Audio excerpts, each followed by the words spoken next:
Want ik vind Indonesië echt een mooi land. Leuke mensen ook, heel vriendelijk. Ja. Dus daarom ben ik ook van plan om binnenkort wel weer te... Yes, alhamdulillah. PSSI gerak cepat naturalisasi striker haus gol milik Belanda. Demi ambisi lolos Piala Dunia 2026.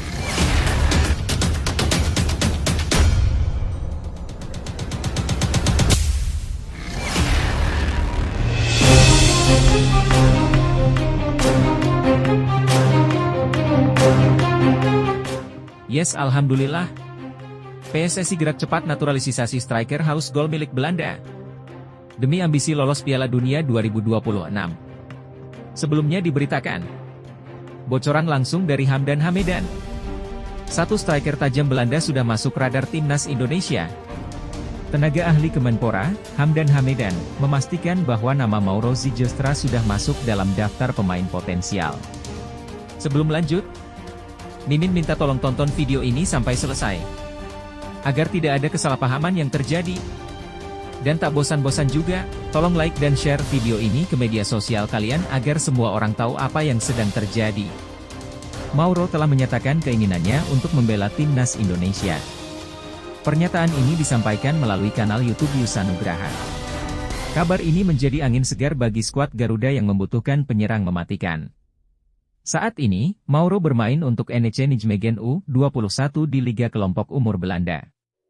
Menariknya, musim lalu dia menjadi pencetak gol kedua terbanyak dengan 8 gol dari 13 pertandingan. Hamdan Hamedan menjelaskan bahwa nama Mauro Zylstra sudah tercatat di daftar mereka. Bahkan, Mauro masuk dalam daftar 10 besar penyerang potensial untuk Indonesia.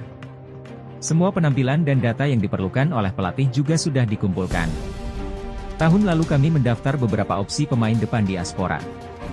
Mauro masuk dalam daftar 10 penyerang potensial, ujar Hamdan. Nah, sebelum lanjut mendengar berita ini, buat para netizen, keluarkan satu kalimat pamungkas untuk menanggapi kabar ini. Sebagai fans timnas Indonesia, apakah kalian setuju PSSI menaturalisasi Mauro Zylstra, yang merupakan striker 19 tahun dengan tinggi badan 188 cm, atau justru kalian lebih suka PSSI mencari bibit pemain lokal saja? Mengingat kita masih punya Ramadan Sananta, Hoki Caraka, Hugo Samir, dan Ronaldo Kuate. Bahkan Hugo Samir dan Ronaldo Kuate sekarang tak pernah terdengar kabarnya. Bah hilang ditelan bumi. Padahal mereka adalah aset pemain-pemain masa depan Indonesia. Mereka seperti tak terpantau sama sekali. Ayo teman-teman, berikan tanggapan kalian di kolom komentar. Bravo Timnas. Bravo ST. Bravo PSSI. Di sisi lain, jangan lupa juga satu kalimat khusus untuk Shin Tae-yong yang sedang berusaha keras memajukan sepak bola Indonesia. Silahkan tulis di kolom komentar. Ayo terbang tinggi Garuda. Mari kita kanjut teman-teman. Data Mauro Zylstra sudah lama terdaftar di list Kemenpora. Data dan statistik, video pertandingan juga sudah kami kumpulkan, tulis Hamdan Hamedan, dilansir dari Instagram pribadinya. Kemenpora bahkan telah menerima laporan dari pelatihnya. Data ini telah dikumpulkan sejak tahun 2023 lalu. Selain statistik dan video, kami juga mendapatkan laporan mengenai kemampuan Mauro dari pelatihnya sekitar bulan September-Oktober 2023. Tambahnya, kehadiran Mauro tentu menjadi angin segar bagi skuad Garuda. Saat ini, Rafael Struijk masih menjadi andalan Shin Tae-yong untuk posisi penyerang, berduet dengan Ragnar Oratmangun untuk membongkar pertahanan lawan. Tentunya, Shin memiliki pertimbangan sendiri dalam memilih pemain yang akan masuk timnya, apalagi dia sudah membangun pondasi sejak 4 tahun lalu. Lebih lanjut, kehadiran Mauro Zylstra sebagai penyerang potensial untuk timnas Indonesia adalah perkembangan positif. Pertama, kemampuan Mauro yang telah terbukti di Liga Belanda dengan 8 gol dari 13 pertandingan menunjukkan bahwa ia memiliki ketajaman di depan gawang yang bisa sangat bermanfaat bagi skuad Garuda. Kedua, proses seleksi yang dilakukan oleh Kemenpora dan pelatih Shin Tae-yong menunjukkan pendekatan yang terencana dan berbasis data. Mengumpulkan statistik, video pertandingan, dan laporan dari pelatih Mauro memperlihatkan bahwa keputusan ini didasari oleh analisis yang matang. Ketiga, menambah pilihan penyerang seperti Mauro akan memberikan lebih banyak opsi bagi Shin Tae-yong dalam menyusun strategi permainan. Kompetisi sehat di antara pemain untuk posisi penyerang utama juga bisa meningkatkan performa tim secara keseluruhan. Namun, yang perlu diperhatikan adalah adaptasi Mauro dengan timnas Indonesia.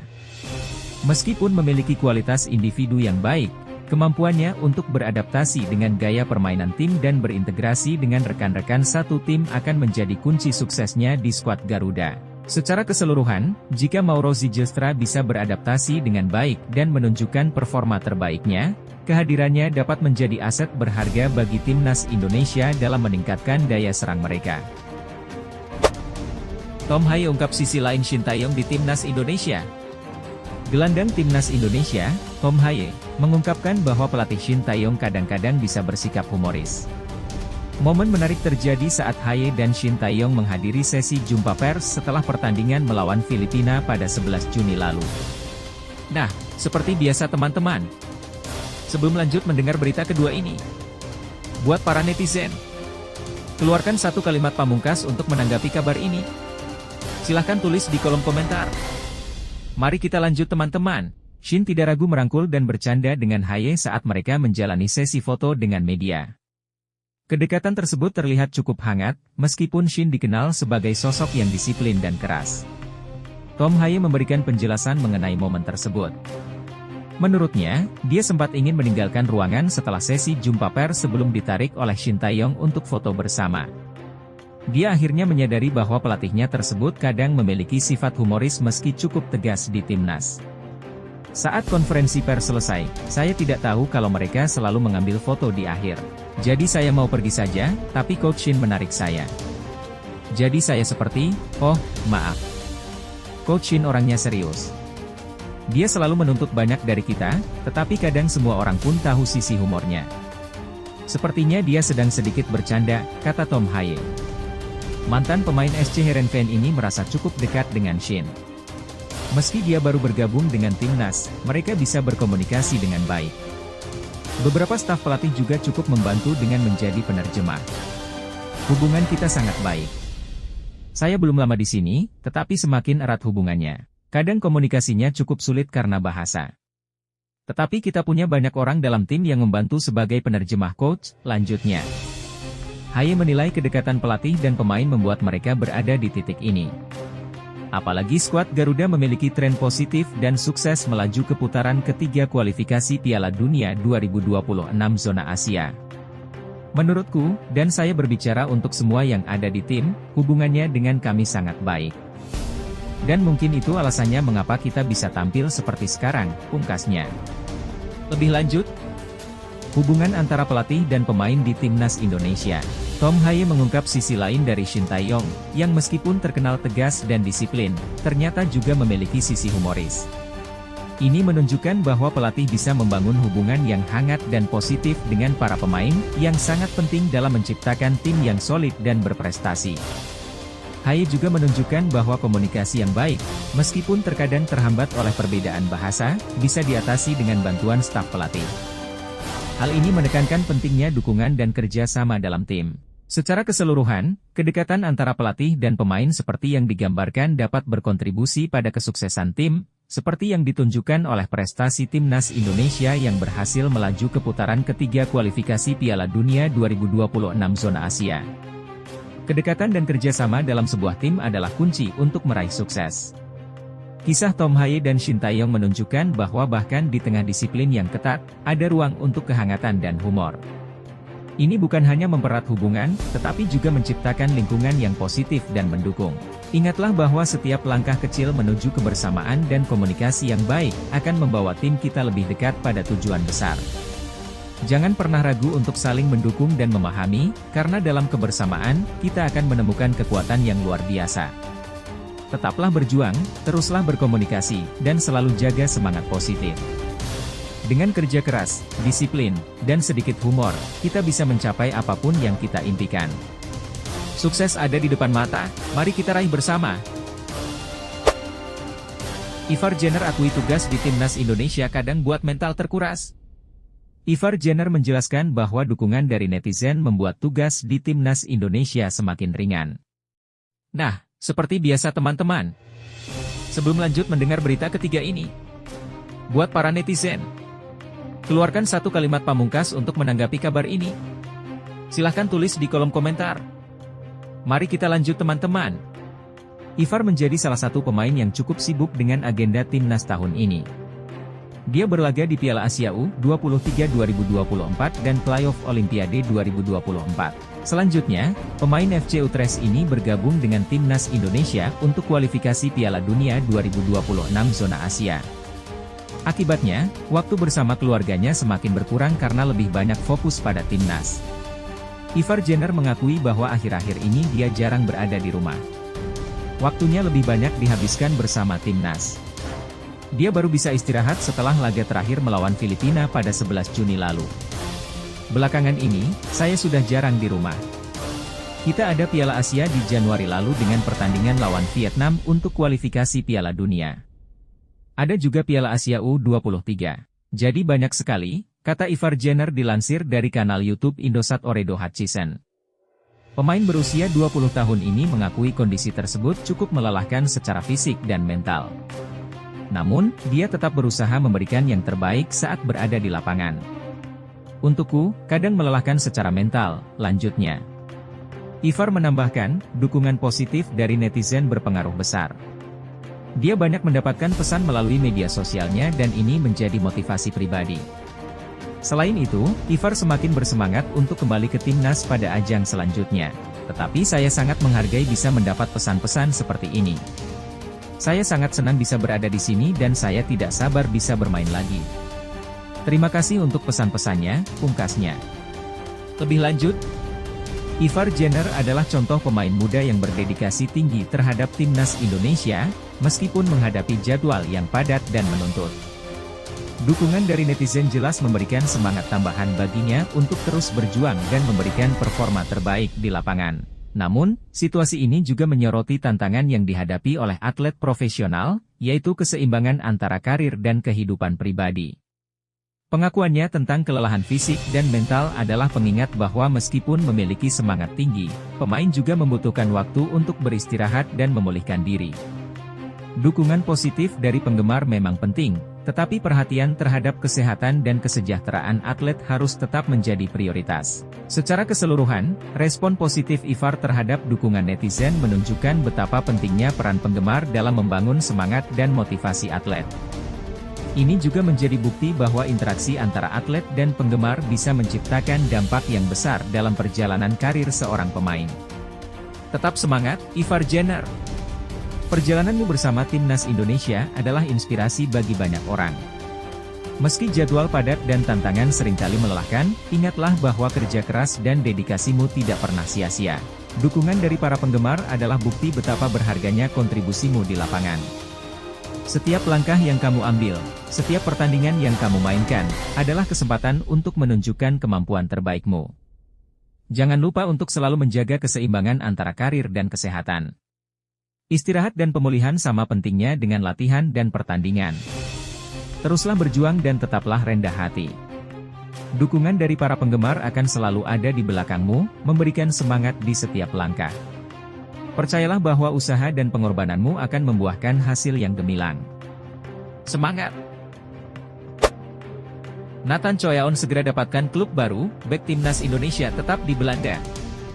Bek timnas Indonesia, Nathan Choyaon, tengah didekati oleh klub asal Belanda, FC Emmen. Saat ini, Nathan masih terikat kontrak dengan Swansea FC, tim dari Inggris, hingga tahun 2026. Nah, seperti biasa teman-teman. Sebelum lanjut mendengar berita keempat ini, buat para netizen, keluarkan satu kalimat pamungkas untuk menanggapi kabar ini. Silahkan tulis di kolom komentar. Mari kita lanjut teman-teman. Musim lalu, Nathan sempat dipinjamkan ke SC Heerenveen untuk mendapatkan lebih banyak waktu bermain, namun ia hanya tampil dalam 4 pertandingan. Memilih opsi pinjaman lagi mungkin menjadi langkah yang tepat bagi Nathan. Sebagai pemain muda, ia bisa mendapatkan banyak pengalaman dari tim lain sebelum kembali ke Swansea. Menurut laporan dari media Inggris, Wales Online, FC Emmen tertarik untuk merekrut pemain berusia 22 tahun ini. Nathan sendiri sedang berusaha membuktikan dirinya agar bisa bermain bagi Swansea di Inggris. Klub Belanda, FC Emmen, dikabarkan tertarik dengan pemain Swansea, Nathan Choyaon. Pemain berusia 22 tahun itu berjuang untuk menunjukkan kemampuannya di Wales Selatan sejak bergabung musim panas lalu dan menghabiskan paruh kedua musim lalu dengan status pinjaman di tim Eredivisie, Heerenveen. Dengan hanya 4 penampilan di Belanda, ini menjadi tantangan besar bagi Nathan untuk mendapatkan tempat di Swansea. Ia harus berjuang keras untuk mendapatkan posisi di tim. Namun, ia hanya tampil 4 kali sebagai pemain pengganti di Belanda. Pertanyaan besar muncul mengenai apakah ia memiliki masa depan bersama The Swans. Rumor perpindahan Nathan ke Emmen dikabarkan akan segera terwujud. Media Belanda, Transferwatch NL, melaporkan bahwa kepindahan ini hampir selesai. Tim dari divisi kedua Liga Belanda tersebut berniat segera mendatangkan Nathan. Hingga saat ini, belum ada informasi lanjutan mengenai proses transfer Nathan. Menurut Transferwatch NL, Emmen telah melakukan diskusi mengenai potensi kepindahannya, yang diklaim berjalan ke arah yang benar. Nathan saat ini masih terikat kontrak dengan The Swans hingga musim panas 2026. Lebih lanjut, kepindahan Nathan Choaon ke FC Emmen bisa menjadi langkah yang baik untuk perkembangan karirnya. Mengingat ia masih muda dan butuh lebih banyak waktu bermain, bergabung dengan tim di divisi kedua Liga Belanda bisa memberikan kesempatan baginya untuk tampil lebih reguler.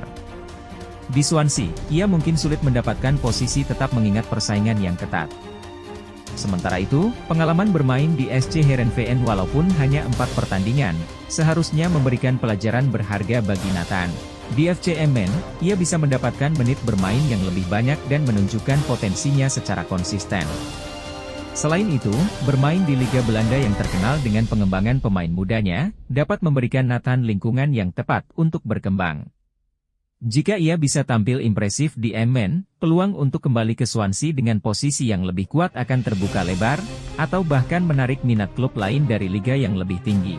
Secara keseluruhan, pilihan untuk pindah ke FC Emmen tampak seperti langkah strategis yang dapat menguntungkan Nathan Choaon dalam jangka panjang, baik dalam hal pengembangan keterampilan maupun eksposur di panggung sepak bola Eropa.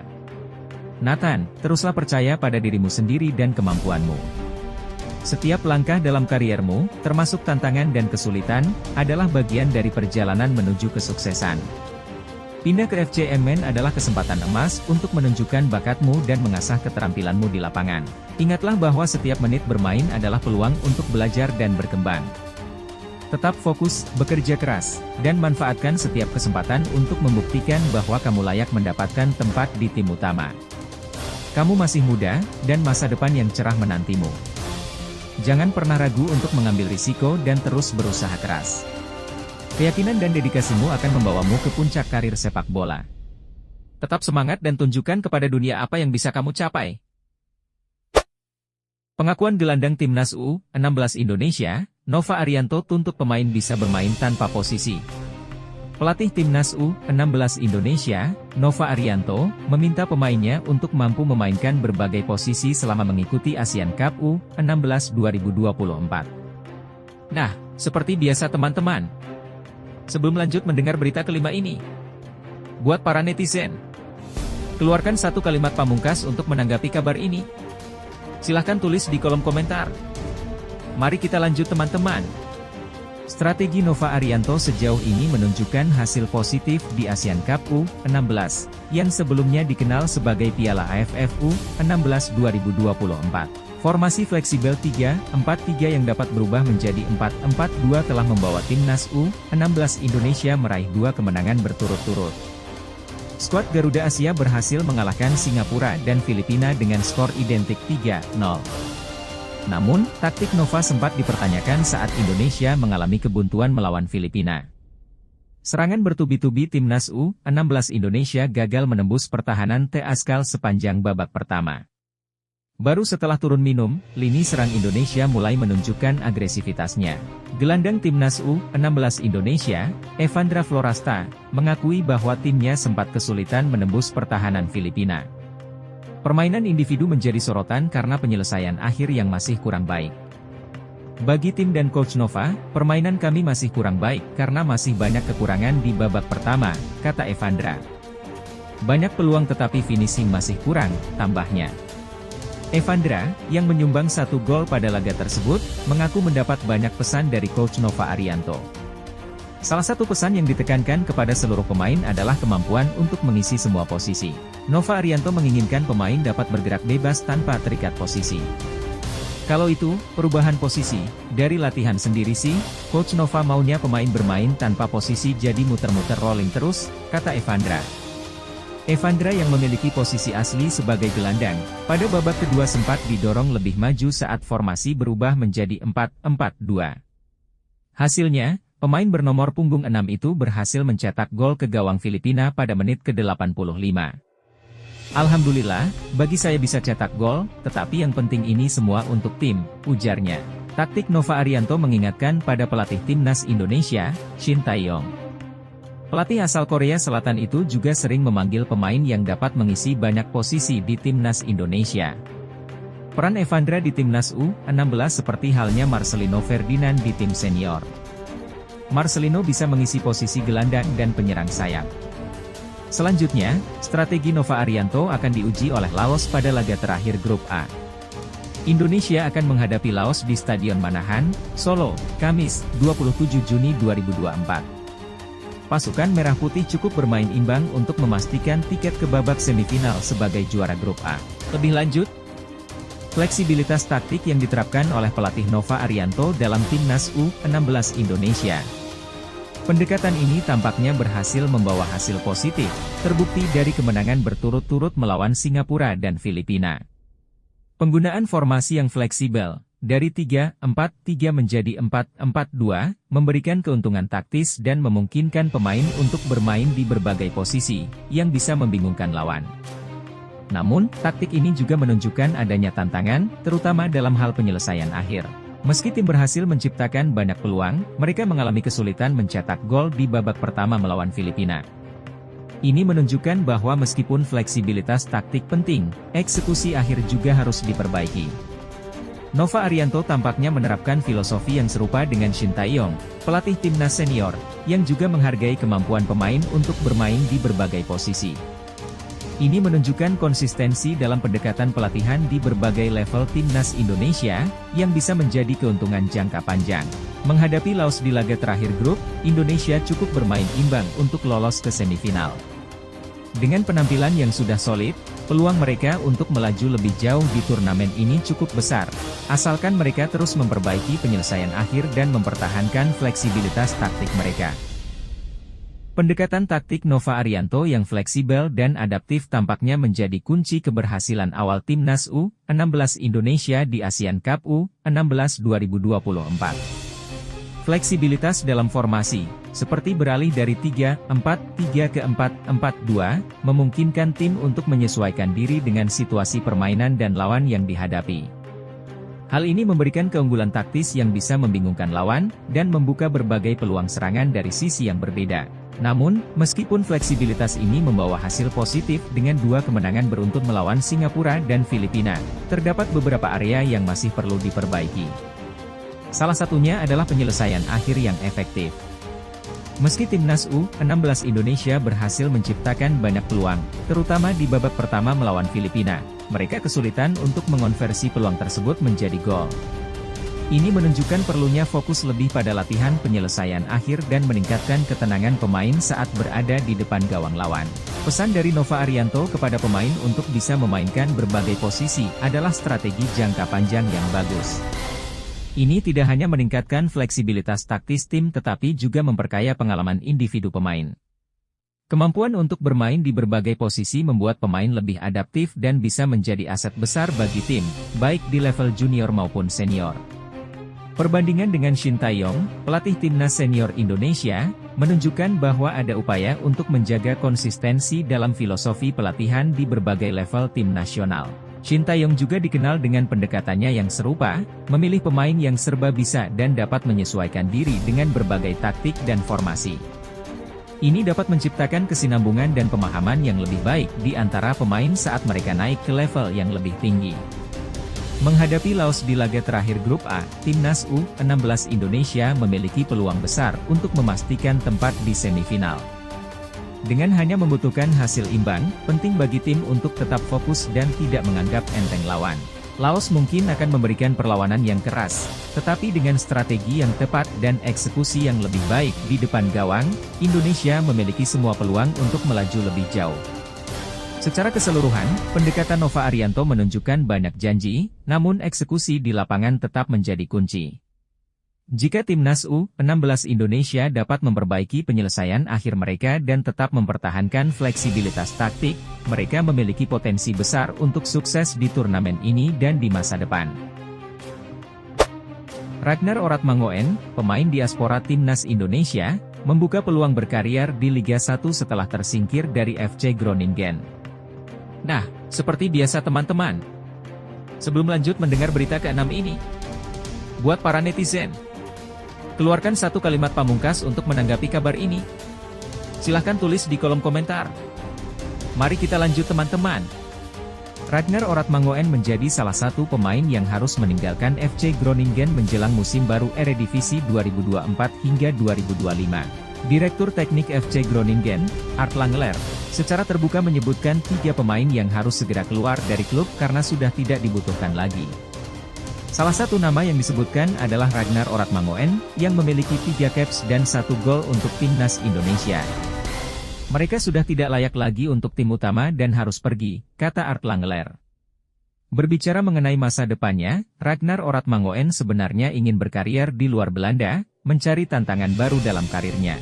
Ragnar mengakui bahwa selama karir profesionalnya, ia selalu bermain di Belanda, sehingga ia ingin merasakan bermain di luar negeri. Hal ini disampaikan Ragnar saat menjadi bintang tamu dalam podcast di kanal YouTube Sport 77 Official yang dirilis pada Senin, 24 Juni 2024. Saya ingin bermain di luar Belanda, karena sepanjang karir saya bermain di Belanda di kasta kedua maupun kasta teratas, ujar Ragnar Oratmangoen. Namun sebenarnya saat ini saya ingin berkarier di luar. Karena saya ingin merasakan bagaimana rasanya bermain di negara yang berbeda. Dengan bahasa yang berbeda juga dan semua hal lainnya, tambahnya. Mengenai peluang bermain di luar Belanda, Ragnar juga membuka peluang bermain di Liga Indonesia dengan persyaratan tertentu. Ragnar tidak akan menutup peluang bermain di kompetisi tanah air asalkan ada tawaran yang bagus untuk dirinya. Namun, menurutnya dalam dunia sepak bola tidak ada yang tahu apa yang akan terjadi ke depan, dan itulah yang sedang dipertimbangkan Ragnar.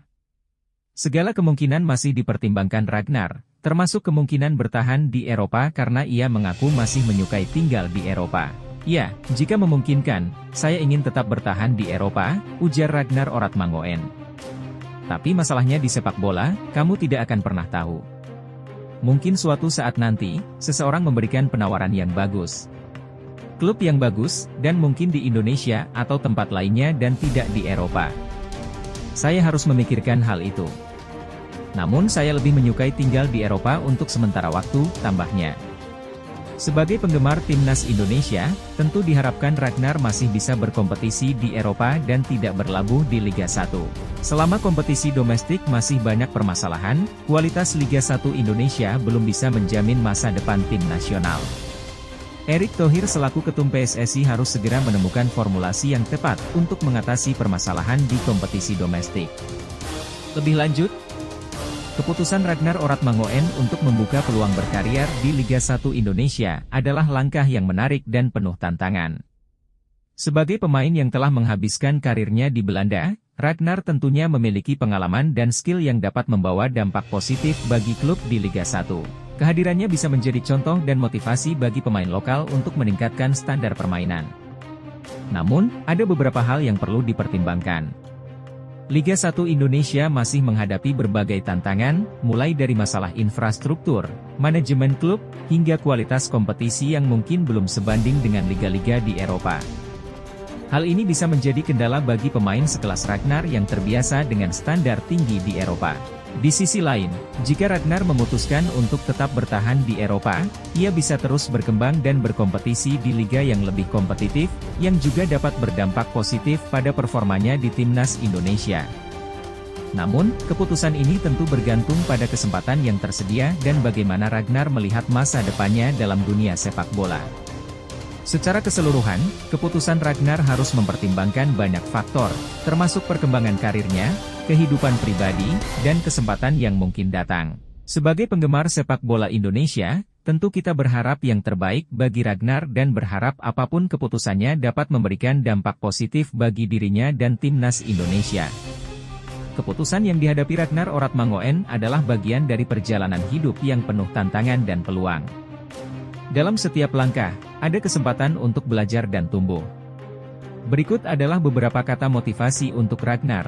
Ragnar, perjalananmu dalam dunia sepak bola telah menunjukkan dedikasi dan kemampuan yang luar biasa. Saat ini, kamu dihadapkan pada pilihan yang mungkin terasa sulit, tetapi ingatlah bahwa setiap langkah adalah peluang untuk berkembang lebih jauh.